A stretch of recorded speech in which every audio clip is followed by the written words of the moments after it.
Good morning, welcome to my daily blog channel. সবাই কেমন আছো? আশা করি সবাই ভালো আছো। আজকে একটা নতুন দিন অলরেডি স্টার্ট হয়ে গেছে। তো কেমন তাড়াতাড়ি যেন দিনগুলো কেটে যায়, তাই না? এই একটু আগেই মনে হচ্ছিলো রাতে ঘুমাতে গেলাম, এখনই আবার সকাল হয়ে গেছে। তো যাই হোক, একটা নতুন ব্লগে আজকে আশা করি তোমাদের সবারই ভালো লাগবে। তো চলো, দিদি অলরেডি কাজ করছে। আচ্ছা বসো, দিচ্ছি। তো অলরেডি দিদি কাজগুলো করছে আর আমিও ভাতটা বসিয়েও দিয়ে এসেছি। তো ভাতগুলো হলে সৌম্য আশা করি আজকে এখনও বেরোয়নি, ও একটু বাজারে যাবে।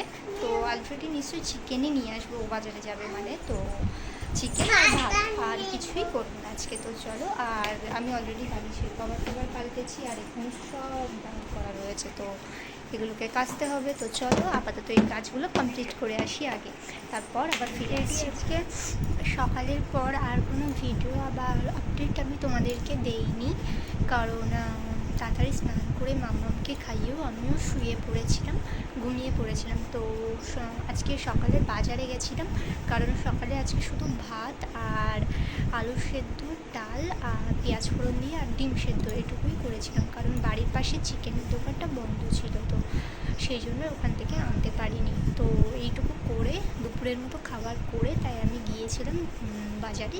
তো তখন চিকেন নিয়ে আসি, কিন্তু সেই মুহূর্তে আর রান্না করিনি।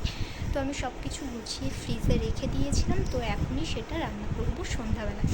তো সৌম্য সেটাই বলেছিল সন্ধ্যাবেলায় করতে, এবেলাটা তাহলে ওটা দিয়েই চালিয়ে নিতে। তো অলরেডি আমি নিয়ে এসেছি এলাম, তো সেই জন্য আমি এখন যাব চিকেনটা রান্না করতে। সেগুলোও সব কিছু গুছিয়ে কেটে কুটে ঠিক করে রেখে এসেছি, ম্যারিনেট করে রেখে এসেছি।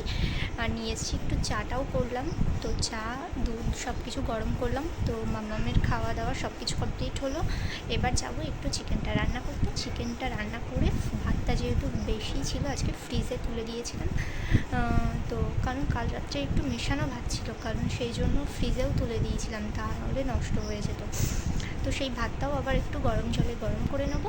তো চলো আপাতত এই কাজ দুটোই বাকি আছে, এই কাজ দুটো আমি অলরেডি চিকেনটা বসিয়ে দিয়ে ঘরে চলে এসেছি। চিকেনটা হচ্ছে, আর ততক্ষণে আমি অলরেডি ভাত টাতগুলো বার করে নিয়েছি ফ্রিজ থেকে, সেগুলোও গরম জল দিয়ে ঠিকঠাক করে নেবো। আর আমাদের ঘরে এত বিচ্ছিরি গরম যে কি বলবো, যার জন্য আমি রান্নাঘরে যাইনি, ইন্ডাকশানেই বসিয়েছি ফ্যান চালিয়ে, তাও সেই সেম অবস্থা, কিচ্ছু করেনি। সেই জন্য ঘরে এসেছি, একটু পাখার তলায় বসবো। তো চলো রান্নাগুলো করে নিই, তারপর ফিরে আসছি।